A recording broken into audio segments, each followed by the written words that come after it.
Boa noite! Estamos iniciando mais um programa Direito em Pauta, edição número 83.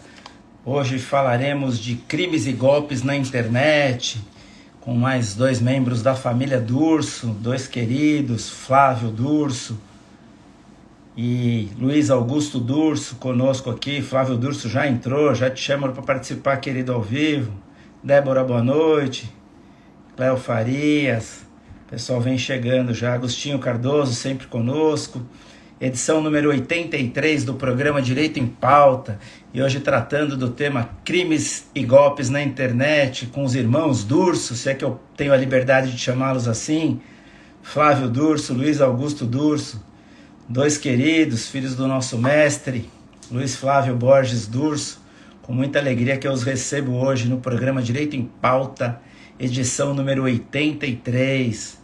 Vamos aí falar com ele já. Já vou convidar o Flávio para participar conosco ao vivo. Já vi que ele está por aí. Luiz Eduardo já deve estar entrando. Já entrou também aqui, já vou convidar. Vamos convidar o Flávio primeiro.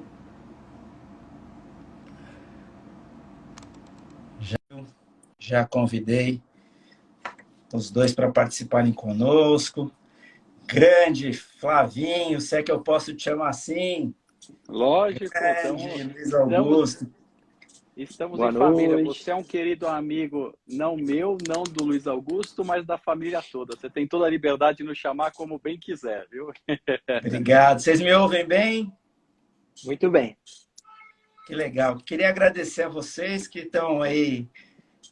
Falta o Luiz Eduardo para completar a família, mas eu já tive a honra e a alegria de falar com o nosso mestre, com o pai de vocês duas vezes. Já falei com a Adriana por duas vezes também, fiz os programas com eles individualmente, depois a gente fez o programa conjunto, falando lá do caso da Elise Matsunaga, e agora tenho a alegria de receber vocês dois juntos. Então, a minha gratidão aí à família Durso, vocês são queridos e moram no meu coração, no meu e da minha família. Vamos lá, vou falar rapidamente aqui, não vou falar do currículo todo para a gente já entrar no nosso bate-papo. Flávio Durso, advogado criminalista, mestrando em Direito Penal na USP, pós-graduado por Coimbra, em Portugal, Castilla-La Mancha, na Espanha, conselheiro estadual efetivo da OAB de São Paulo até 2018, integrou o Conselho Nacional de Segurança Pública e Defesa Social. É um querido amigo também. Luiz Augusto Durso, advogado especialista em Direito Digital pelo IBMEC São Paulo e Damásio, presidente da Comissão Nacional de Cybercrimes da Abracrim, professor de Direito Digital no MBA de Inteligência e Negócios Digitais da FGV, coordenador e professor do curso de Direito Digital e Cybercrimes da Damásio. Vou beber um pouco de água porque ainda tem um monte de currículo aqui. Pós-graduado pela Universidade de Coimbra também e também pela Universidade de Castilla-La Mancha, na Espanha. Professor convidado de Direito Digital na Verbo Jurídico, Faculdade Cedim, IBCCRIM, DRTO, EBRAD, entre tantas outras instituições. Coautor dos livros Advocacia 5.0, Comentários à Lei Geral de Proteção de Dados Pessoais. Conselheiro da Digital Law Academy, do nosso querido Coriolano também. E aí é um breve currículo dos dois, pedi para eles reduzirem o currículo. É isso aí, gente. Hoje a gente se propõe aqui a bater um papo sobre crimes e golpes na internet. Cada vez mais isso vem assolando a todos nós, né? A coisa de hackearem o Instagram, de invadirem o WhatsApp, tem a questão lá da questão do Tinder, né? Do golpista do Tinder, guerra da Rússia, tem tanta coisa para a gente falar.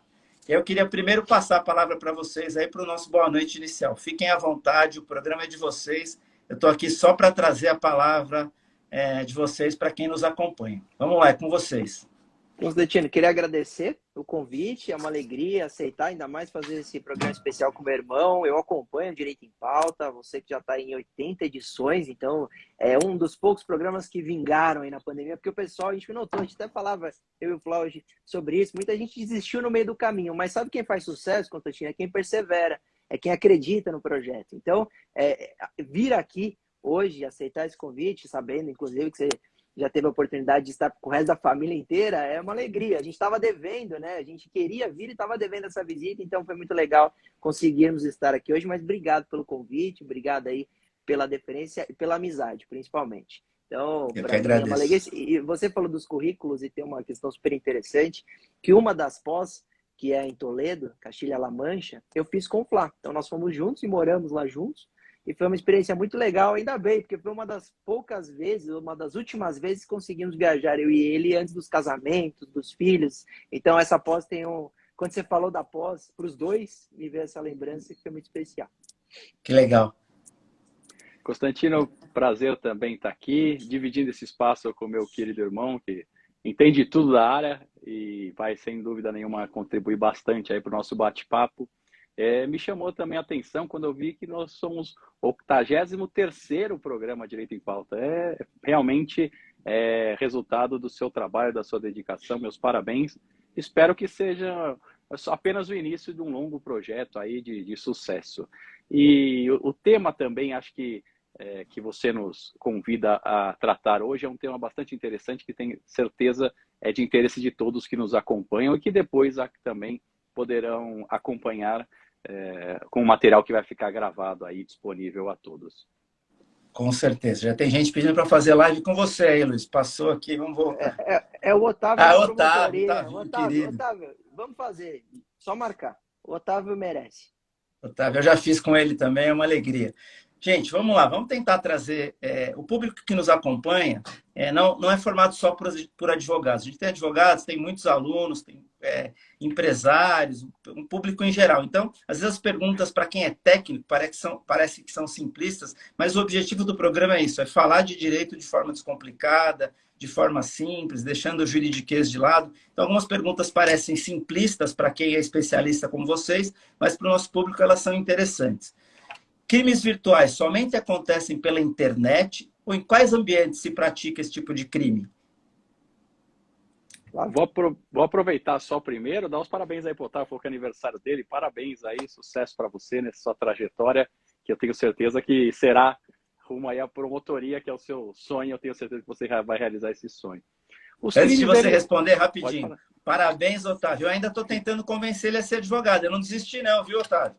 Eu continuo tentando. É só mudar o nomezinho, Otávio, na advocacia. É tão rápido, é simples, não vai trazer nenhum tipo de dificuldade. Vamos lá.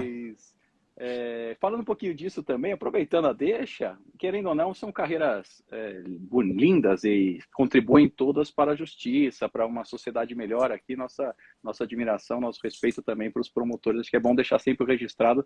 Isso eu sei que comungamos todos dessa opinião. Mas os crimes virtuais, eles acontecem exclusivamente na internet, mas também há crimes que acontecem seja na parte virtual, seja na parte física.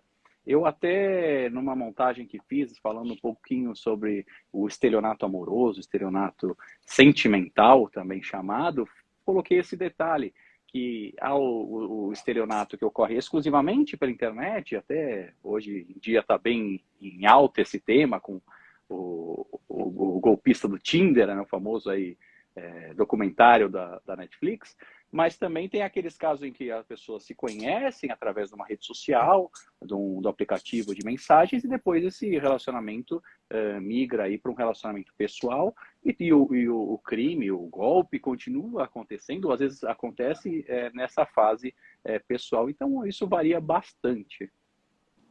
Legal. A gente pode classificar, tem várias classificações para os crimes, por cybercrimes ou para os crimes virtuais. Uma dúvida minha, crime virtual, cybercrimes é a mesma coisa, né? Então, são duas dúvidas, acho que são pilares do nosso papo. Então, a primeira coisa seria se tem diferença entre essas mais variadas nomenclaturas, cybercrime, crimes online, crimes de alta tecnologia, crimes cibernéticos, crimes virtuais, crimes digitais. Então, no fundo, tudo quer dizer a mesma coisa, que o Flávio já explicou, que seria exatamente os crimes cometidos na internet ou com auxílio da tecnologia ou da própria rede como um todo, né? Mas você tem uma diferença na doutrina especificamente do crime cibernético, que é o crime cibernético próprio e o impróprio. Então, o crime cibernético próprio, para a gente deixar claro, você falou que nem todo mundo que está assistindo é advogado, estudante, a gente pode resumir sendo crime cibernético que depende da tecnologia para existir. é o crime cybercrime próprio. Então, não existe crime de invasão de dispositivo informático se não existir dispositivo informático.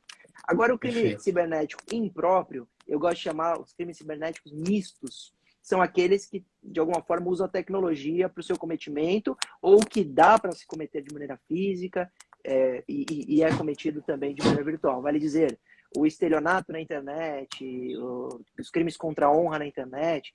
Então, não é uma resposta tão simples, mas, de fato, resumidamente, são todas as nomenclaturas querem dizer a mesma coisa, que, no fundo, são os crimes cibernéticos próprios e impróprios nesse macro, na macro ideia de ser o crime virtual como um todo.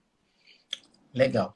E a gente tem legislação suficiente hoje no Brasil para abarcar esses tipos de crime? E emendando uma segunda pergunta. A legislação geral penal, ela também se aplica? Então, eu tenho o estelionato, falou do estelionato sentimental, estelionato amoroso. Ele vai capitular e tipificar no estelionato lá do 171? Como é que funciona isso?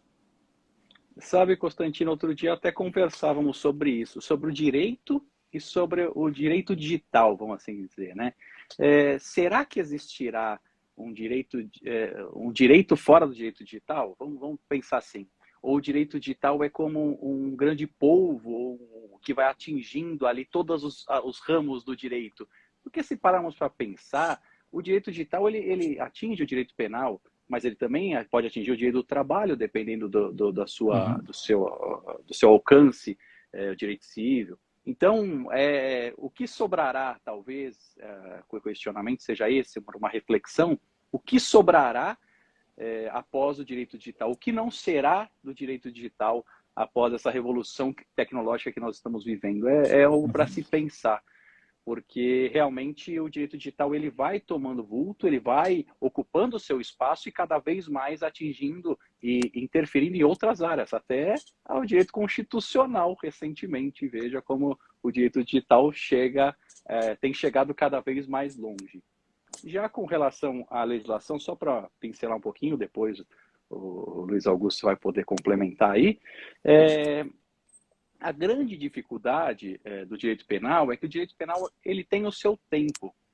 Então, a tecnologia tem um tempo diferente, é um tempo dinâmico, é algo muito rápido. Você vê como as coisas acontecem do dia para a noite na internet. E o direito não. O direito depende de um processo legislativo para aprovação de uma lei, para entrar em vigor, que é muito válido, para que não existam leis que não criem justiça ou que não atinjam a justiça. É bastante sério você mexer no direito penal. Então, é bastante sério você criar uma lei, porque é o braço mais forte do Estado, é a punição mais grave que vai haver.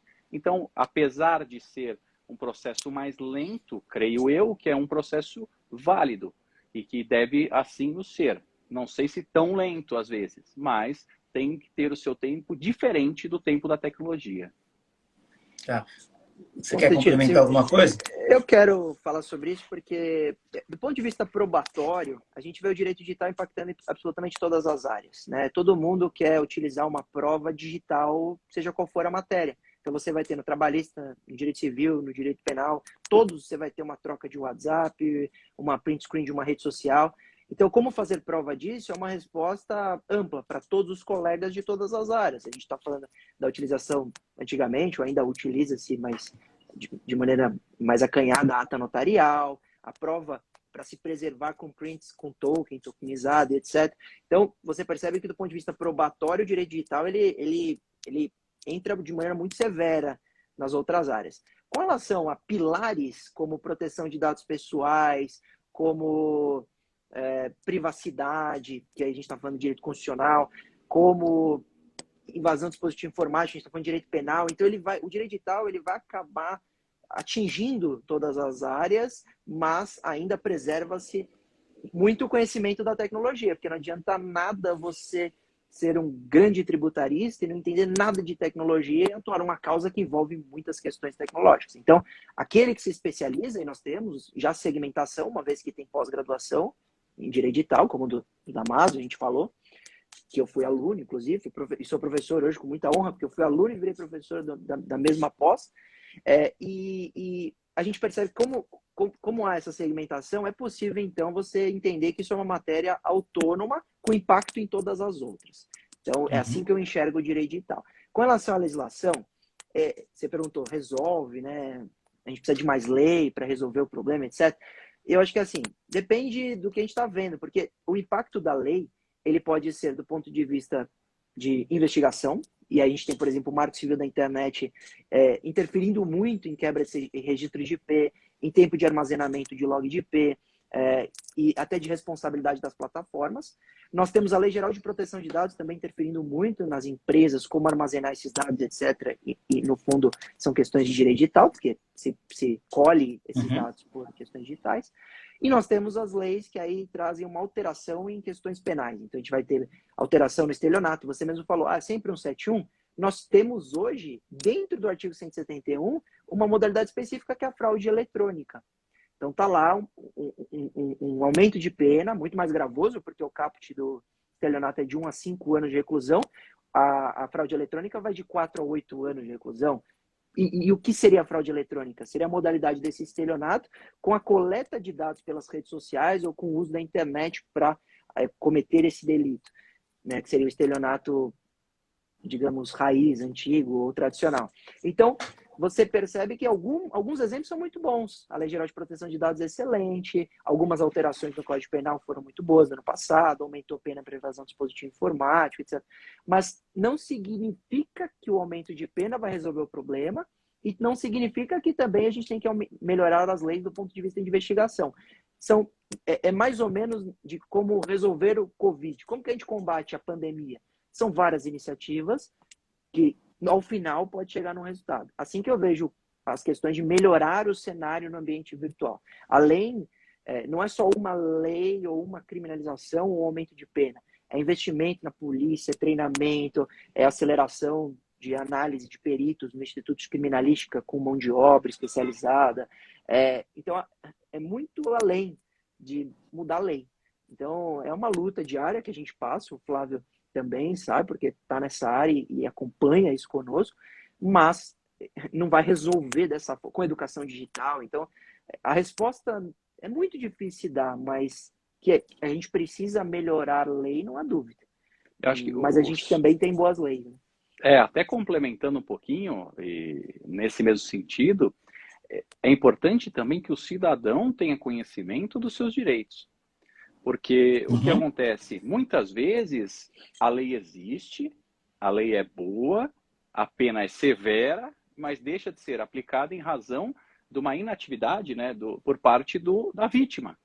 Nós temos, por exemplo, no caso dos crimes contra a honra cometidos pela internet, a pena é em triplo. Ou seja, a pena é muito mais grave. Agora, se aquele que sofre algum tipo de ofensa na internet não buscar ser visto ou valer o seu direito, não, de nada adianta. A pena em triplo, 10 vezes maior. A pena perpétua, não traz efeito prático nenhum. Então, também cabe a cada um buscar os seus direitos. A gente tem visto muito isso, principalmente, por exemplo, nos golpes.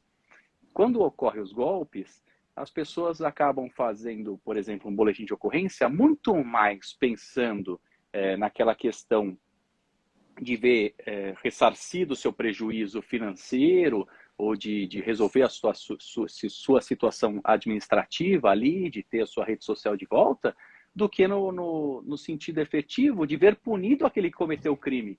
Muitas vezes fala, não, eu nem tenho interesse que se busque o criminoso, o golpista, vamos assim chamar. O meu interesse é ver a minha rede social de volta. E aí, com isso, o que acontece? Não há um interesse coletivo, né, na busca desse criminoso para que ele seja punido e para que cesse esse crime. Então, também tem que haver, por parte de quem sofre esses crimes, um interesse para que haja efetiva punição.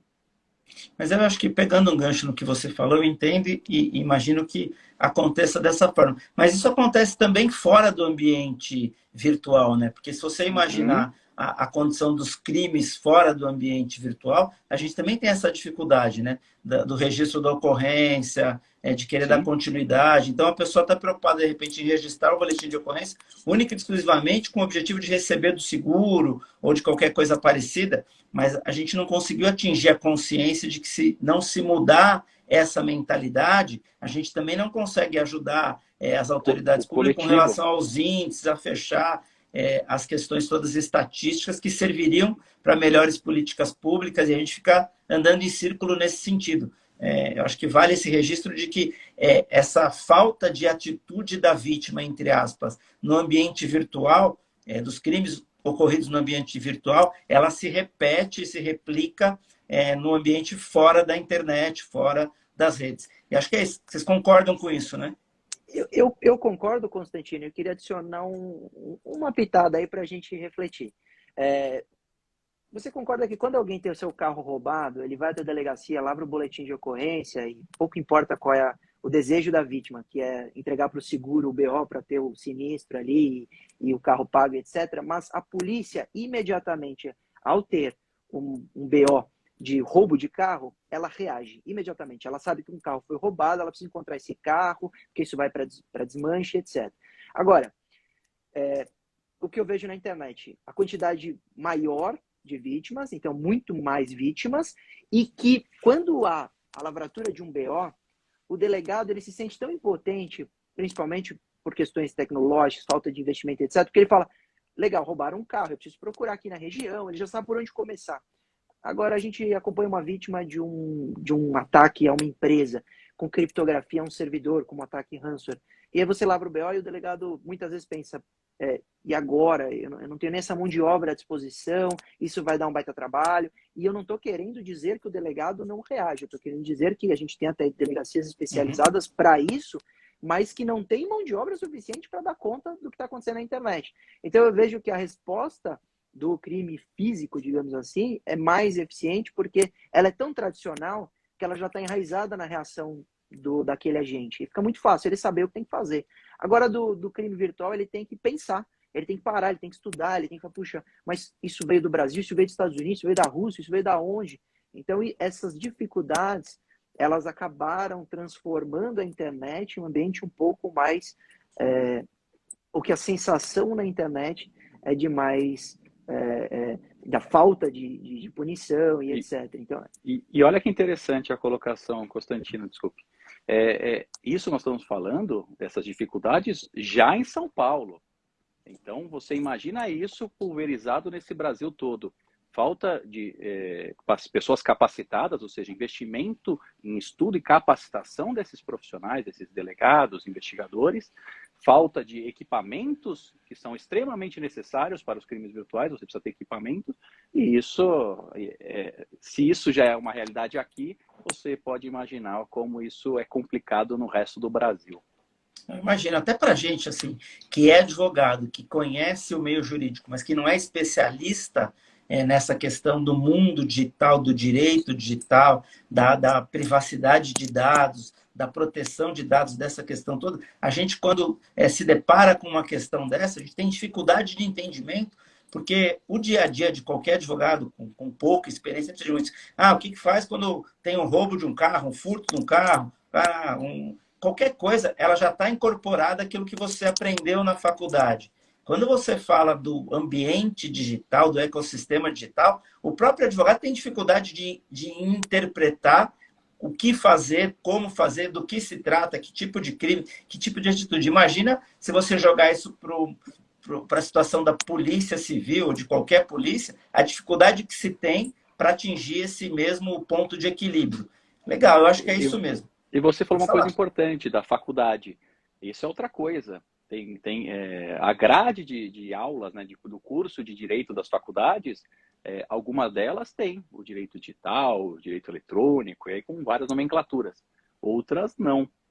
Esse profissional fica com esse déficit aí de conhecimento e vai para o mercado tendo que enfrentar esse mercado contra, no bom sentido lógico, mas disputando o mercado com outros profissionais que tiveram essa formação mais completa e que podem partir de uma base mais sólida nessa parte do direito digital. Aproveitando que vocês falaram disso, só até fora do nosso tema, mas como informação. Esse mercado jurídico digital, essa questão, ainda tem muito campo ou também já tem muita gente fazendo? Tem muita gente fazendo, mas tem muito campo, porque eu tenho um bom exemplo. Nós tivemos aí a promulgação da LGPD. Ela foi aprovada em 2018 e entrou em vigor em 2021. Então, tivemos quase 3 anos de vacácio. Surgiram diversos interesses profissionais, então um monte de especialista que foi de fato se preparar e entrar no mercado de proteção de dados. Em poucos anos, esse mercado se tornou altamente competitivo. Mas ainda tinha muito espaço, porque todas as empresas, presumo, que tratam dados com caráter econômico, etc., precisam estar em conformidade. Mesma coisa acontece no cenário do direito digital. Eu dou muita palestra em faculdade e falo aos alunos, vocês podem todos quererem trabalhar na área do direito digital. A gente tem o direito penal, que é muito mais conservador, muito mais tradicional, direito civil, etc., e as pessoas ainda escolhem ser criminalistas, quando fala em um caráter amplo, geral, e ele vai disputar mercado com um criminalista de 70 anos. Agora, você pega um dos maiores advogados desse país, que é o professor Ives Gandra, ele já falou comigo sobre Bitcoin, mas claro que em razão dele ter nascido em outra época, em outra fase do mundo, ele não vai competir diretamente com o especialista que está agora saindo de uma pós-graduação, que já nasceu nesse mundo conectado. Então, você tem alguns fatores que nesse mercado muito competitivo ajudam essa juventude, né, que catapultam a área. E assim que eu vejo a área de proteção de dados pessoais e direito digital, eu vejo ainda como um cenário de muita oportunidade. E eu falo, Constantino, aquelas premissas básicas que eu já deixo o Flávio complementar. Pouco importa a área que o aluno vai escolher. No fundo é isso, Sim. pouco importa. Você tem que encontrar o que você ama e fazer com amor e dedicação, estudar.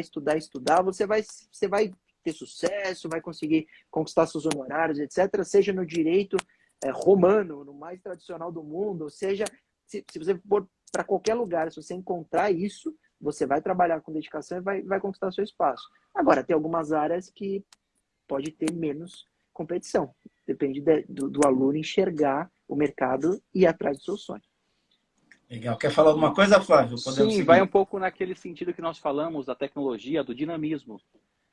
Como as coisas são muito dinâmicas com relação à tecnologia, novas áreas vão surgindo todo dia. Veja como agora o metaverso virou um universo novo de oportunidades. O que está por vir? Estão falando de assédio no metaverso, será que é possível?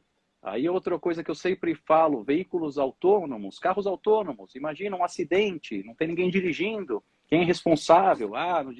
No Brasil poderia punir quem não está só ali como carona, ou então ainda como passageiro, a montadora ser responsabilizada criminalmente. Então, você vê, são detalhes, coisas novas que estão surgindo a cada dia e que trazem novos campos de trabalho. A própria blockchain, você entrevistou aqui o Caio, falaram bastante sobre isso. Criptomoedas, outra coisa fantástica. Olha a revolução das criptomoedas. Veja aí a Ucrânia, o que está sendo feito, doações para a Ucrânia, fugindo de bloqueios, os russos fugindo de bloqueios através de criptomoedas. Outros países usam para fugir de inflações altíssimas. É um universo novo. É um mundo novo, né? E aí você fala, poxa, e o que virá pela frente? Não sabemos. E essas coisas estão cada vez, parece que, mais integradas, formando um novo universo. E nós estamos aí tentando entender tudo o que está acontecendo para poder ajudar e resolver as questões que estão sendo postas, principalmente com relação ao direito. Mas não deixa de ser oportunidade. Não deixa de ser oportunidade. É isso que eu estou falando, são novas oportunidades. Daqui a pouco teremos residenciais, né, nas residências, as impressoras 3D. Todo mundo imprimindo arma, pessoal imprimindo produtos falsificados. Como que fica tudo isso? Aquele indivíduo que realmente enxergar que isso é uma área que ele gosta, que ele estuda, ele vai competir com, claro, muito menos profissionais do que nós aqui que estamos competindo com matérias que, querendo ou não, já tem alguns anos ou até muitos anos. Então, as NFTs, olha que loucura isso. Outro dia eu conversava sobre isso. Você pode subir uma imagem e criar uma NFT, mas de repente será que é o possuidor daquela imagem? Aquela imagem é uma cópia, uma falsificação? Você que tem o seu quadro físico, você também é o possuidor dos direitos se você escanear aquele quadro e colocar como um NFT. São questões que são colocadas, novidades, e que envolvem muito direito e muita questão financeira. As NFTs estão sendo vendidas algumas a milhões de dólares. Então tem novos mercados, novas oportunidades surgindo a cada dia. E você sabe que eu tenho um cliente nesse segmento, até porque questão de confidencialidade não posso abrir o que é, mas imaginando nesse mercado das NFTs, coisas sensacionais que vão surpreender com relação, assim, fazendo equivalências com o mundo real dentro desse mundo virtual, cara, que é um negócio absurdo, assim. Então, estruturando negócios, você fala, não é possível que isso vai acontecer. E está acontecendo, né? Então, mais do que não vai tem muito acontecer. fim, né? Está acontecendo, perfeito, exatamente. Está acontecendo. Tá. Gente, essa história, assim, sempre se falou do anonimato na internet, do anonimato nas redes, internet terra sem lei. Pergunta é assim, realmente existe esse anonimato? É uma falsa impressão? Porque hoje você consegue chegar nos dispositivos da onde se lançou onde se praticou algum crime. E essa falsa sensação do anonimato, ela também é responsável pelo estouro dos crimes nesse ambiente ou não tem correlação? O que vocês acham? Olha, assim, para a gente calcular o aumento da cibercriminalidade, eu parto de algumas premissas que eu já até descrevi. Então, primeira coisa é como se sente o cybercriminoso. Então, vamos lá. Primeira coisa, em regra, ele afasta a prisão em flagrante. Então, isso dá muita segurança. Dificilmente ele é abordado por alguém no momento do ato delitivo para ser preso em flagrante. Segunda coisa, ele comete o ato de qualquer lugar do mundo. Então, essa facilidade de se cometer atos ilícitos a distâncias enormes também gera essa falsa sensação de impunidade, que nunca será encontrado. Ele comete crime de casa. Então, você tem esse ambiente de estar no lar e etc.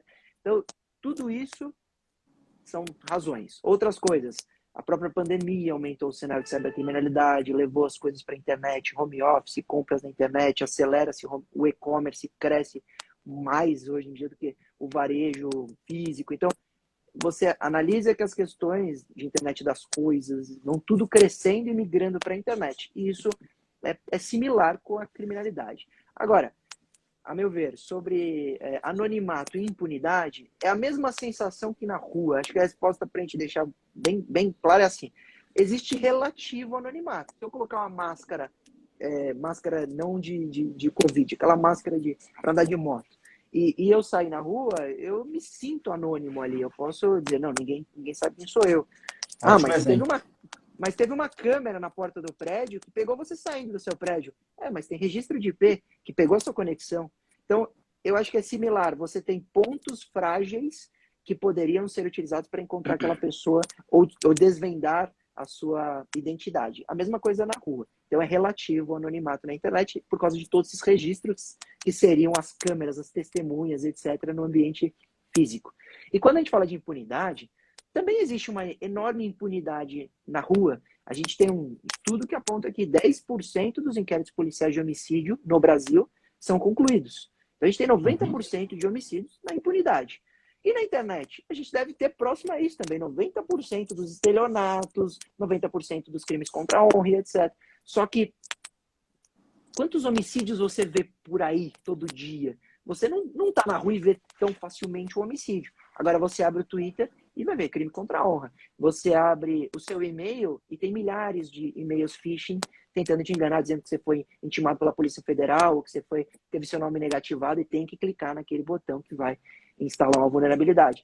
Vale dizer, a quantidade de tentativas na internet é absurda, de vítimas também, fazendo com que a interpretação da impunidade seja muito maior.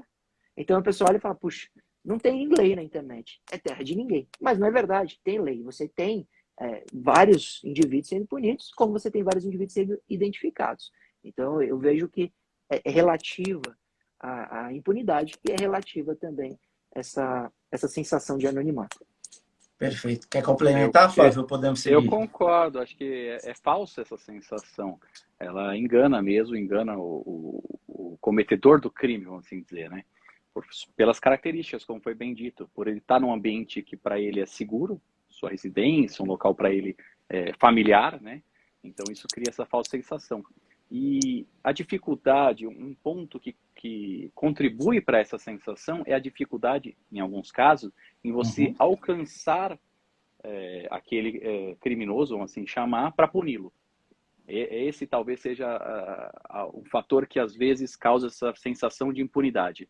Se ele está, por exemplo, no exterior e aí você não tem os meios para fazer cumprir uma decisão, então aí poderia criar também essa falsa sensação de impunidade, mas que não difere muito de algumas questões de cidadania, inclusive que vimos recentemente. Para você ver como o direito, ele mescla também essa parte do digital com o direito tradicional. São vários fatores e que, às vezes, realmente impedem a aplicação da pena.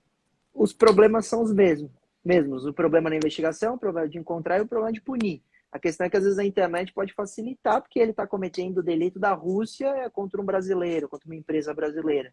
E aí você não tem acordo de cooperação internacional, não se cumpre a ordem judicial, como a gente viu muito com o Telegram, principalmente agora tentando o TSE impor algumas decisões, o STF e o TSE preocupado se seriam cumpridas as decisões do STF. E foi. A primeira decisão foi cumprida. Para demonstrar como não há essa conduta de dizer eu vou fazer o que eu quero e pouco importa vocês brasileiros.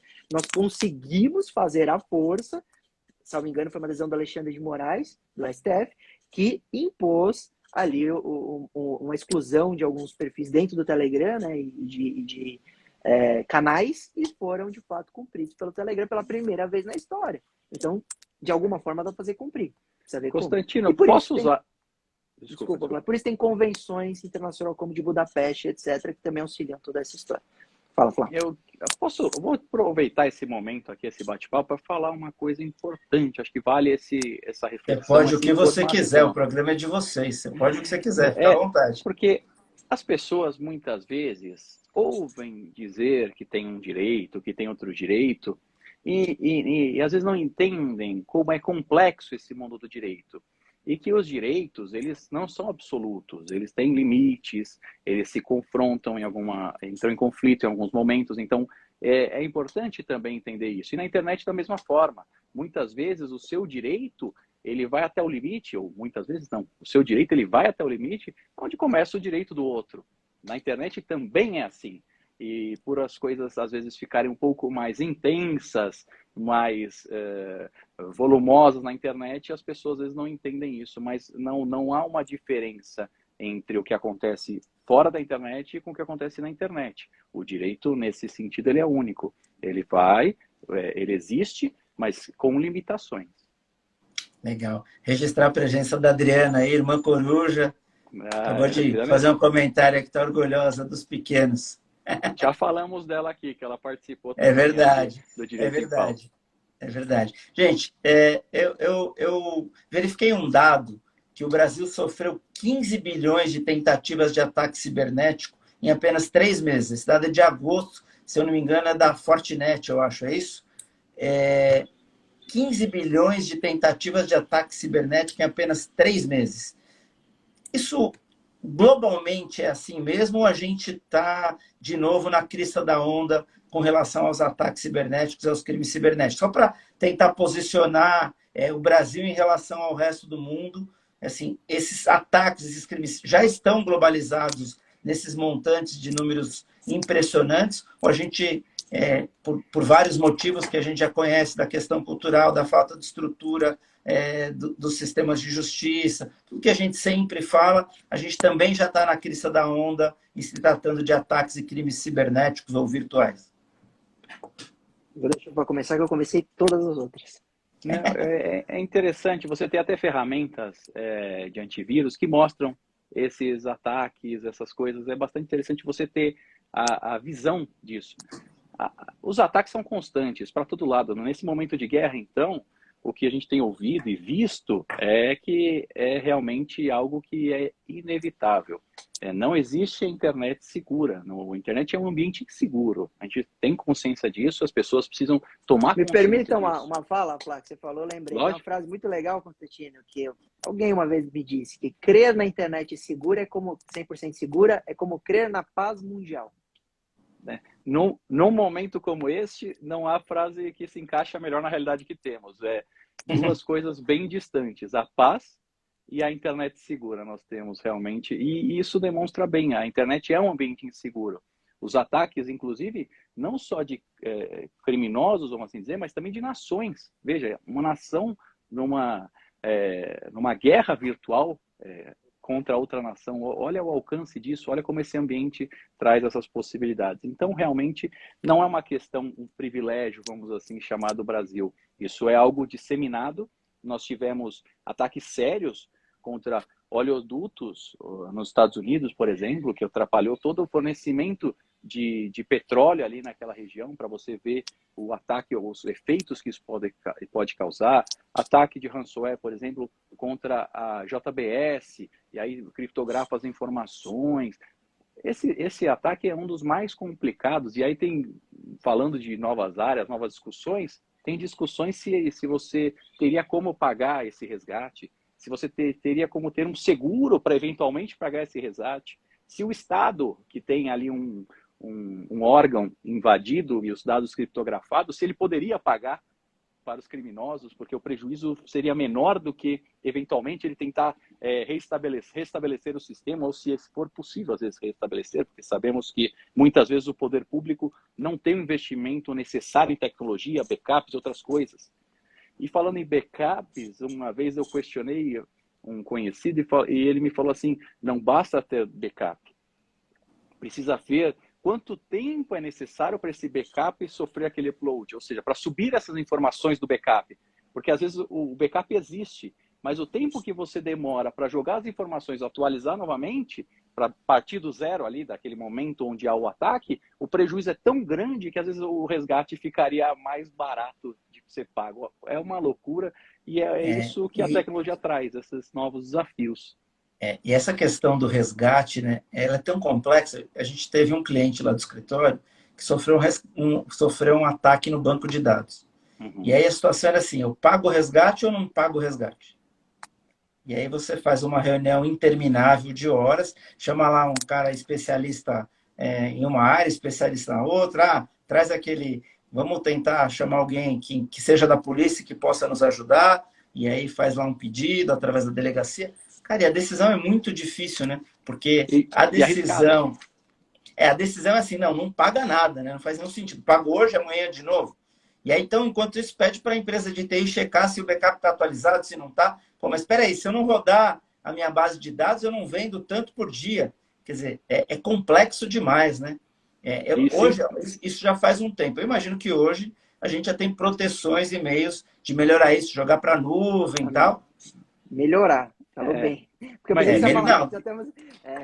não resolve, mas não resolveu. O pagamento não garante, porque você faz o pagamento com um criminoso. Ele simplesmente pode receber o pagamento e não fornecer as chaves ali para você. É complexo, né? É complexo demais. Os desafios.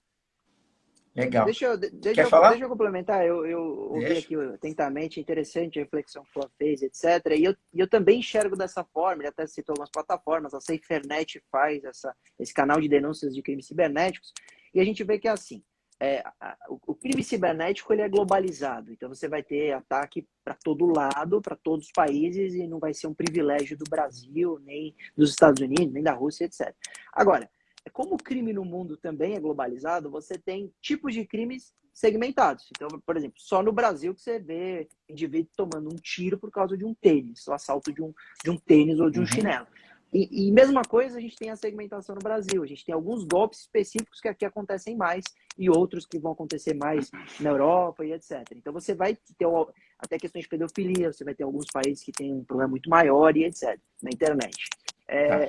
Então, o cybercrime é globalizado, os ataques genéricos, como você falou, que chegam a patamar de bilhões, eles estão analisando tudo isso. Eu e o Flávio escrevemos um artigo junto, estava lembrando, Flávio, em 2017, sobre ataque ransomware. E o nosso artigo foi em razão, Constantino, de em uma semana nós termos 110 países afetados pelo mesmo ransomware. Então você vê, ali essa é a grande prova como é globalizado, não tem dúvida nenhuma. Foi um ataque genérico que atingiu diversos países e muito bem efetuado do ponto de vista da vontade do criminoso, mas óbvio que muito ruim. Agora, no Brasil, a gente tem a engenharia social muito mais evoluída. Por exemplo, o estelionato aqui no Brasil, na internet, ele é muito melhor do que em determinados Até países. pelos vazamentos que nós temos, se fornecem informações para isso. Exato. Alguém acabou de mencionar aí que o Mercado Livre informou hoje um vazamento de dados. Eu não peguei o comentário, peço até desculpas que eu não vou citar o nome. Eu peguei a pergunta, se precisar, lembra. Boa. A pergunta era LH alguma coisa, perguntou se ele entrar em contato com o Mercado Livre é obrigado a dar informação de que se houve dados vazados. A resposta é sim. A LGPD traz essa obrigação em lei de que o titular deve ter ciência de que se houveram dados vazados relacionados a ele, a sua titularidade, ele tem que ser informado pela empresa obrigatoriamente. Então, isso sim. Aí ele perguntou se caberia ação de indenização. Aí isso também a LGPD prevê, a própria jurisprudência já está analisando isso, e a resposta aí sim, para a gente para a gente chegar no mais tradicional direito, depende, uma vez que teria que se comprovar o dano causado em razão do vazamento. Não é só vazou, tem que indenizar. Se o vazamento gerou dano e etc., aí sim caberia uma ação de indenização com alguma chance aí de mérito. Então, a jurisprudência tem se formado nesse sentido. É algo bastante novo essa questão da LGPD, das punições. Então, realmente, isso é algo que nós estamos ainda tateando e vendo como é que os tribunais vão decidir. Legal, cara, tá caminhando muito bem, assim, tô super feliz, acho que a gente está conseguindo abrir bastante o leque de informação. Vamos tentar entrar na questão do crime propriamente dito, dos golpes propriamente ditos. Tem algum crime que se destaca mais? O objetivo sempre é financeiro? Ou a gente tem outros objetivos que não financeiros? O que se atinge é só a questão financeira? Ou a gente tem também os crimes de racismo pela internet, os crimes sexistas, homofóbicos? Assim, o criminoso da internet, em resumo da pergunta, ele sempre busca fins financeiros, vantagens financeiras, ou o leque é muito maior? Não é sempre. Em regra, é o objetivo financeiro, até porque ninguém se dispõe a ficar cometendo crime na internet sem monetizar isso de alguma forma. Ele estaria perdendo tempo. Era melhor ele gastar esse tempo e dinheiro num trabalho honesto e ganhar seu dinheiro e viver a vida bem. Mas, por óbvio, você tem algumas anomalias, né? O ser humano que comete discriminação, que comete os crimes, aqueles crimes previstos no Estatuto da Criança e do Adolescente, crimes cometidos pelos pedófilos, etc.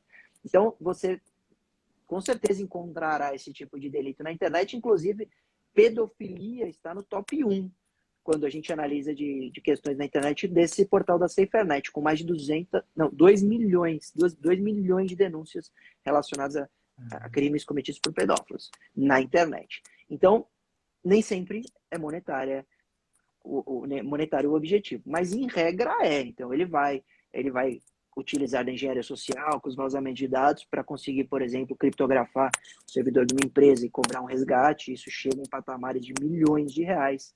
JBS falou-se em 10 milhões. A Garmin, nos Estados Unidos, falou em 10 milhões de dólares. Então, você pode monetizar. Nós mesmos tivemos um caso no escritório da Cleo Pires, que ela teve o Instagram invadido, o criminoso colocou um falso sorteio de iPhone e ele ganhava dinheiro pelo clique no link dos usuários, dos 600 mil seguidores da Cleo clicaram e ali eles realizavam uma tarefa e o criminoso ganhava pelo clique, pela ação. Então você vê que às vezes ele não está nem invadindo ninguém, ele não está nem cometendo nenhum ato absurdo, mas pelo redirecionamento de uma página, ou pelo um clique, ou por um tempo que você assiste um vídeo, ele está sendo monetizado, ele pode usar às vezes seu computador como zumbi para ataques, por exemplo. O que acontece muito, está acontecendo a guerra. Ataques de negação, Constantino. Seria o quê? Vamos tirar um servidor do ar, vamos tirar o site do governo russo do ar. Então, o que a gente vai fazer? Vamos colocar 100 mil computadores para ficar acessando aquele servidor até ele não dar conta e cair. Só que você não tem 100 mil máquinas à disposição. Então, o que eles fazem? Durante o ano, eles vão infectando máquinas e deixando elas preparadas para esse tipo de ataque. Quando ele dá um comando, todo mundo está acessando. Então, sua máquina está infectada e ele só está usando o seu processamento e sua internet, mas ele não está te cometendo nenhum ato que vai te prejudicar. Só do ponto de vista do seu computador ficar um pouquinho mais devagar, etc.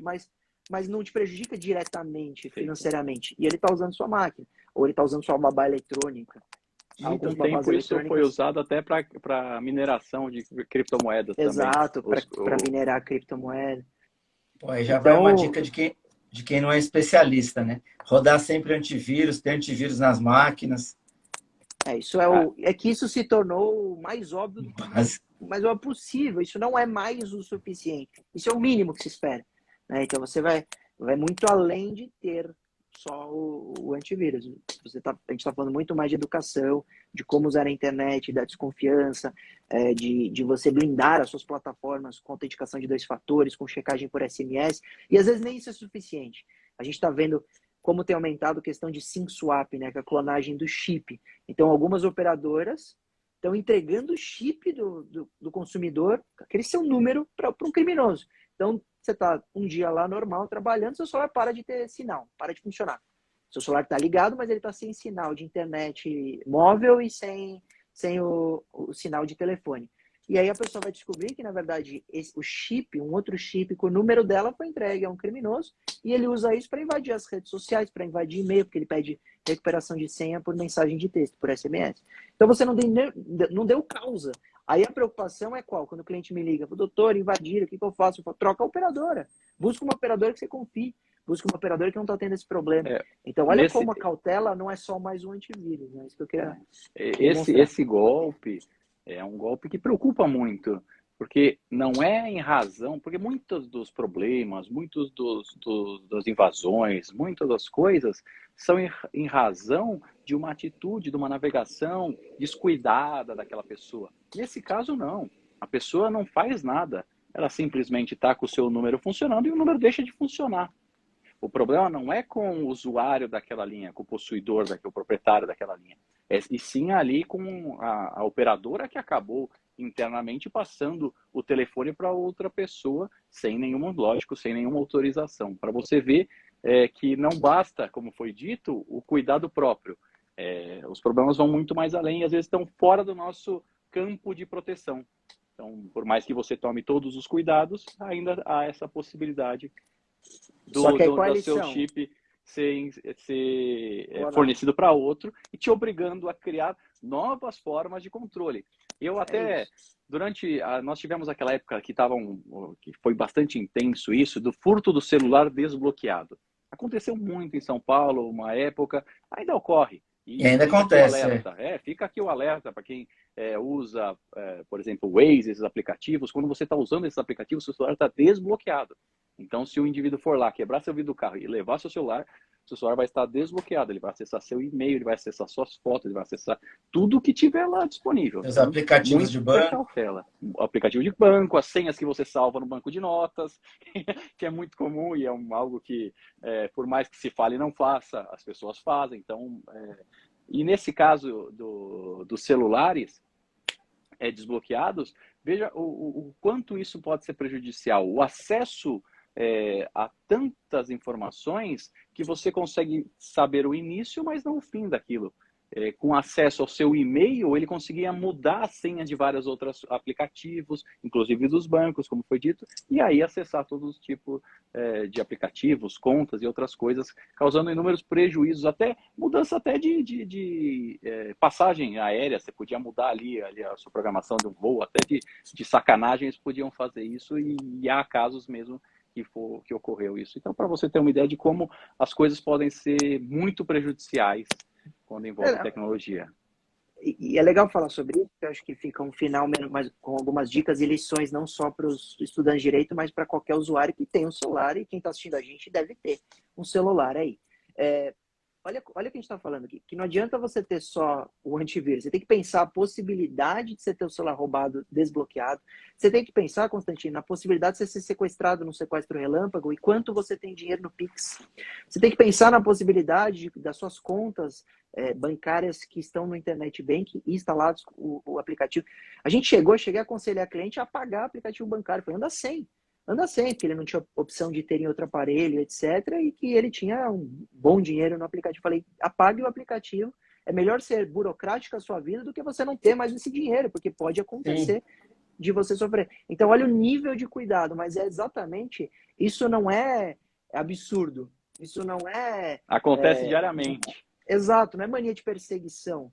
Isso é a realidade. Então, se você tem um celular que não mais é um dispositivo de comunicação por telefone apenas, e sim um computador de alta tecnologia com diversos recursos para aquele que detém, e não é para o proprietário, porque que detém, porque basta você pegar ele desbloqueado, você tem acesso a muita coisa, você tem que presumir que pode acontecer de você perder o celular, pode acontecer de você ser roubado, e eu vi uma imagem recentemente, até estava assistindo com meu pai, e a gente notou a mesma coisa. O criminoso aborda a vítima, e aí a primeira coisa que ele faz, ele pede o celular, ele olha para a moça e fala a senha, e ela dá, e ele desbloqueia e leva a desbloquear. Então, na abordagem, ele pede a senha, Constantino. Então, partindo dessas premissas, a gente tem que instalar tudo que for de segurança, evitar riscos, porque é assim que hoje é a vida digital. E é uma... Pode falar.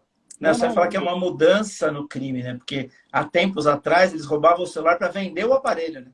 E hoje Ou as peças, exato. Isso perdeu completamente o interesse. Hoje ele quer o celular desbloqueado para os golpes e para os crimes da internet. Essa questão das dicas de proteção, eu acho que é bem interessante, né? Você já falou de algumas. Tem algumas outras dicas que a gente pode deixar registradas, dicas de proteção. Como é que se protege nesse mundo digital? Como é que protege? Como é que eu me protejo para eu não ter o meu WhatsApp hackeado, para eu não ter meu Instagram invadido? Tem coisas além daquela, eu preciso ter o duplo acesso, a dupla senha. Era exatamente isso que eu ia falar. Tem alguns aplicativos, por exemplo, que você consegue colocar senha para acessar. Então, mesmo que o indivíduo leve seu celular desbloqueado, ele não vai conseguir acessar o seu aplicativo. O WhatsApp é um deles, por exemplo, que você consegue estabelecer uma senha para toda vez que for entrar no WhatsApp, independente do celular estar desbloqueado, vai ser pedido uma senha. E nesses o bom casos... de usar isso, desculpa te interromper, Flá, mas aí eu não posso perder. O bom de usar isso, Constantino, é que você tem proteção em dobro, contra criminosos e contra a esposa. Então, do WhatsApp vale a pena. Aí sim. Isso porque ele é recentemente casado. Olha o que o problema não é esse, né? O problema é que ela não precisa nem de arma para você falar assim, digita a senha aí. Você vai digitar mais rápido do que se o cara tiver com a arma na sua cabeça. É uma coação moral irresistível, não precisa nem de arma, é só falar, passa a senha, você dá. Mas nesse mesmo sentido, por exemplo, o iPhone não tem uma forma de você colocar senhas nos aplicativos que já vem no celular. Mas tem uma forma alternativa. Até uma dica, depois que a gente está seguindo no finalzinho do tempo, você consegue estabelecer tempo de uso dos aplicativos. E você estabelecendo tempo de uso, você pode estabelecer que após aquele tempo de uso, você pode ter uma senha. E aí você coloca, por exemplo, 1 minuto de uso e com isso o criminoso, mesmo que consiga levar o seu celular desbloqueado, você ativando essa questão do tempo de uso dos aplicativos nativos do celular, você estaria com eles bloqueados por uma senha extra. Seria mais uma barreira de segurança, por mais que não seja algo criado para isso, é uma forma alternativa de você conseguir se proteger um pouquinho mais. Não que seja absoluto, lógico que não, mas são formas que você minimiza os efeitos aí danosos do furto aí de um celular desbloqueado. Legal. São, assim, do ponto de vista econômico, do ponto de vista de empresa, empresarial, você tem treinamento, por exemplo, você falou que foi para uma reunião de ransomware. Pô, a gente foi em algumas também, aí você chega e fala, pô, mas vocês não treinaram, pessoal? Vocês caíram num phishing simples, uma engenharia social. Então, a empresa tem que entender, a primeira coisa de empresa, ela tem que entender que esse investimento, ele não é custoso, ele é barato. O treinamento, o investimento prévio custam muito menos do que você gastar Não é depois para despesa, tentar... é investimento. Muito bem. Exato. É isso. Então, Perfeito. backup com redundância, treinamento de pessoal, governança corporativa, compliance digital, LGPD, tudo isso é investimento. Agora, quando a gente vai para o usuário comum, depende da utilização dele. O Flávio deu essa dica do tempo, é muito legal, confirmação e autenticação em 2 etapas, aí tem alguns que não estão optando por SMS, estão usando aplicativos com token, também é uma opção. Além de todas as cautelas, porque a grande parte desses golpes, quase 90%, você vai ter uma culpa do usuário. Invasão de Instagram é culpa do usuário. Dificilmente tem um vírus que se instalou na máquina que subtraiu a senha. É possível? Nós temos os keyloggers e etc. Mas para você pensar o que está acontecendo hoje, que tem aumentado muito, que é a invasão do Instagram, é culpa normalmente do usuário, e o cliente liga com o mesmo papo: doutor, eu não sei como eu fui tão ingênuo. Então, você sempre, depois, esse o sentimento, porque ser ingênuo? Vamos preparar essa população, esses usuários, para se tornarem um pouco mais críticos, um pouco mais antenados, um pouco mais precavidos, confiados que seja. É mais ou menos, eu até faço uma analogia, meus amigos até brincam que eu repito muito. Eu falo, como que você caminha, se alguém te deixa num bairro perigoso de madrugada, como que você vai caminhar nesse bairro? Você vai caminhar super atento, desconfiando de tudo e de todos, você vai ficar com medo. Você assim caminha nesse bairro perigoso de madrugada. E na internet? Na internet não, você caminha descontraído, tá? Mas você tem que ter algumas premissas que seria mais ou menos como caminhar nesse bairro perigoso. Desconfiar das coisas, ter cautela. Todo e-mail, será que é original? Será que realmente eu fui negativado? Ou será que eu posso verificar minha conta no Instagram se eu preencher esse formulário e der minha senha? Mas por que eu tenho que dar minha senha? Ou aquele golpe do motoboy, que o indivíduo corta o cartão e entrega na porta. Vem o indivíduo, tira o cartão. Uma coisa mais simples do mundo. Então, às vezes pode parecer, isso é engraçado, alguns golpes na internet, no início, desconfiava-se ser super tecnológico, aconteceu isso com a invasão dos aplicativos bancários. Mas como eles estão invadindo? E foram descobrir que era uma engenharia simples de desbloquear o aparelho e depois conseguir acessar o e-mail e recuperar a senha. A coisa mais simples do mundo. A mesma coisa aconteceu com o Moro, quando invadiram o Telegram do Moro, que foi exatamente a razão do vazamento das comunicações. Foi uma engenharia social ridícula de você ter um número de VoIP e conseguir acessar a caixa postal. Então você percebe que às vezes os golpes que mais causaram prejuízo são os mais simples possíveis. Então a gente precisa ter mais cautela em tudo, que eu tenho certeza que vai melhorar esse cenário. Cara, chegamos ao final do nosso tempo, do tempo programado. Eu tinha mais 1 milhão de perguntas aqui. A gente faz uma outra live no outro momento. Queria agradecer de coração a vocês dois, são os queridos. Eu adoro a família inteira. Seu pai é um exemplo para mim, ele sabe disso. Sempre vou chamá-lo de presidente da OAB. Ele revolucionou. Ele está assistindo, viu? Ele está assistindo? Porque ele passou aqui agora há pouco na porta e ligou o celular para assistir. Legal. Para mim, ele sempre será o presidente da OAB, a revolução que ele fez e aquilo que ele plantou na OAB São Paulo vai ficar lá para sempre. Hoje a gente tem uma nova gestão com a Patrícia, com o Sica. Eu tive a alegria de ser reconduzido. A minha primeira gestão à frente da Comissão de Cooperativismo foi por indicação do seu pai, que me indicou ao Marcos da Costa. E hoje não, nessa gestão eu tive a alegria de ser reconduzido. Isso vem lá desde a época da FMU, do diretório acadêmico, e é uma pessoa que eu admiro demais na advocacia, é exemplo para mim, exemplo para os meus filhos, para toda a família, família de advogados por aqui também, Fernando, Gabriel, Giovanni, que é meu sobrinho, todos aí caminhando na mesma área. E aí não poderia ser diferente da Adriana, vocês dois, o Luiz Eduardo. É uma família realmente especial para mim, que eu admiro bastante. E eu queria agradecê-los pela oportunidade. Sei que o tempo de vocês não é tranquilo, vocês abriram espaço na agenda para participar do programa Direito em Pauta. Isso só engrandece o programa. E eu só consegui chegar em 83 edições, a gente já tem vários agendamentos, pela bondade dos meus amigos que acreditaram e que foram fazendo. Eu fiz com o Ives Gandra, foi uma indicação, eu pedi para o seu pai, eu quero fazer com o Ives Gandra, peraí, me passou o telefone da secretária dele, talvez as pessoas não saibam, liga lá e fale meu nome. Aí falei com ela, fiz com o Ives Gandra, foi sensacional.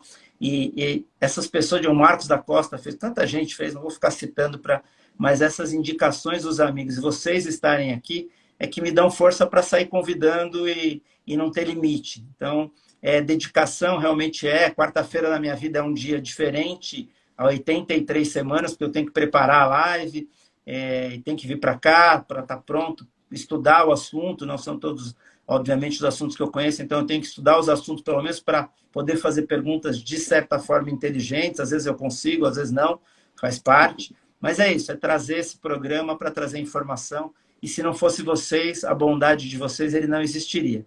Então, queria agradecer a vocês dois de coração, a toda a família, a todos que nos seguem. A palavra é sempre a mesma, gratidão.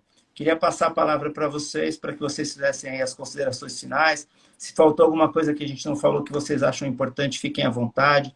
O tempo é de vocês. Eu falo isso para todo mundo. Eu só estou aqui para proporcionalizar, levar informação. A minha função é só essa, é abrir o Instagram, convidar, preparar as perguntas, mas o programa é de vocês. Vocês é que fazem o programa, vocês fizeram o programa hoje, os convidados é que fazem o programa. Gratidão eterna a vocês, contem sempre comigo, com a minha família. E Flávio, parabéns aí pelas meninas, né? Tá montando... aqui eu até não sei se vazou aí um choro, mas aqui o que tem é mais de criança, vou te contar. Eu tive a filha gêmeas agora, dia 27 de dezembro, e tenho também ainda uma filha de 1 ano e 10 meses. Então aqui tá cheio de criancinha aí, de bebezinha, todas meninas em casa. Mas, Constantino, obrigado pelo carinho, obrigado por tudo. Você sabe do nosso carinho por você, digo nosso porque é de toda a família mesmo. Dirão que foi sorte, mas sem dúvida nenhuma, só você sabe o quanto você se dedica a esse projeto, o quanto você paga o preço para poder fazer com que esse projeto fique em pé e o Direito em Pauta seja uma realidade aí todas as quartas-feiras. Mas obrigado pela oportunidade e deixar aqui uma última mensagem, que até foi o título de um artigo que eu escrevi, que a informação é a vacina mais eficaz contra os golpes virtuais. Hoje em dia, realmente, aquela desconfiança, aquela coisa que a gente falou para as pessoas que depois que caem, falam, poxa, não sei como é que eu fui cair, poxa, aí é tarde demais. Então, por isso que a informação é importante, porque ela pode ser aquela diferença que vai te fazer pensar um segundo a mais e evitar que você caia num golpe ou que sofra um ou outro tipo de crime. Então, por isso da importância, e é o trabalho que a gente tem feito. Eu, Luiz Augusto, nas redes sociais, @Flávio Durso, @Luiz Augusto Durso, a gente acaba divulgando dicas, informações exatamente para isso, para tentar preparar as pessoas para quando tiver uma tentativa de um golpe, a pessoa ter aquela desconfiança necessária e evitar todos os prejuízos. Constantino, obrigado mesmo, gratidão da nossa parte também pela oportunidade, pelo seu carinho conosco e conte sempre conosco. Obrigado, eu que agradeço. Vamos lá. Constantino, queria te agradecer e eu estava ouvindo a sua fala final e essa sua humildade, na verdade, ela não é justa. Por quê? Porque esse programa hoje não é feito pelo convidado. A gente aqui tem um papel mais fácil, que é responder a pergunta do que a gente faz todo dia. Quem tem um papel difícil é aquele que se propõe a fazer um programa, a estudar um tema, a entrevistar as pessoas, que a gente sabe como é difícil, porque eu já tive do outro lado, e tem gente que é muito difícil ter um papo gostoso. Então, quem aqui, nesse cenário hoje, nessa live, que tem que ter experiência, que tem que ter traquejo, tem que entender do tema, é você. A gente aqui só está dando um palpite. Então, se chegou em 83 edições, eu tenho certeza que a gente está indo em breve para a milésima. Eu vou torcer para que chegue na milésima, não centésima, milésima. É porque você aí está levando com muita dedicação e com muita competência esse projeto, tendo todos os feedbacks com o que você com certeza recebe, que eu vejo e que eu gosto muito do jeito que você propõe o papo, etc. Assisti quando você fez com os meus familiares, mas também assisti alguns outros. E para a gente estar aqui é só um papo gostoso com um grande amigo, com alguém que tem um projeto que vale a pena acompanhar. E para a gente não podia ser diferente do que uma noite agradável, de troca de ideia, mas de muito aprendizado e de muita gratidão também. Então, muito obrigado. Espero que todos que nos acompanharam fiquem com Deus aí também. Muita saúde nesse fim, se Deus quiser, de pandemia e que esperamos fim de guerra também. Mas obrigado e um abraço, Constantino. Legal. Bom, vou finalizar então. Obrigado pelas palavras, bondade de vocês. Fico feliz. É isso que a gente busca mesmo, é trazer um papo leve e gostoso com informação. Eu sempre dedico os programas, ontem foi Dia Internacional da Mulher, eu vou dedicar acabou de me dar os parabéns, agora vou dedicar o programa a Patrícia, que é a minha querida esposa, a Fernanda, minha filha, a todas as mulheres da minha família, e aproveito também para fazê-lo a todas as mulheres da família Durso, todas elas que estão ao lado de vocês. E é isso, a todas as mulheres que nos acompanham, fica o meu... Eu vou dedicar a minha mulher também. Também, verdade. O Flá também, né? Dedica o Flá, aproveita. É a minha mulher, o que não falta é mulher aqui em casa agora. Minha mulher, minhas filhas. O meu mundo cor-de-rosa, eu falei outro dia. Minha mãe também, acabei de ver que minha mãe está por aí também, dedico a minha mãe querida. É isso, gente, a todas as outras mulheres que nos acompanham, as mulheres do mundo, e que um dia a gente possa acabar com o crime contra a mulher, com o feminicídio, com a violência doméstica, que um dia a gente, enquanto sociedade, consiga superar esses absurdos, essas aberrações do ser humano. Acho que essa é a mensagem de gratidão e de esperança. Obrigado, gente. Fiquem bem. Semana que vem tem mais, depois eu divulgo. É isso. Obrigado, gente. Obrigado, meninos. Até a próxima. Tchau, obrigado. Tchau, tchau. Valeu, gente. Obrigado. Tchau, tchau.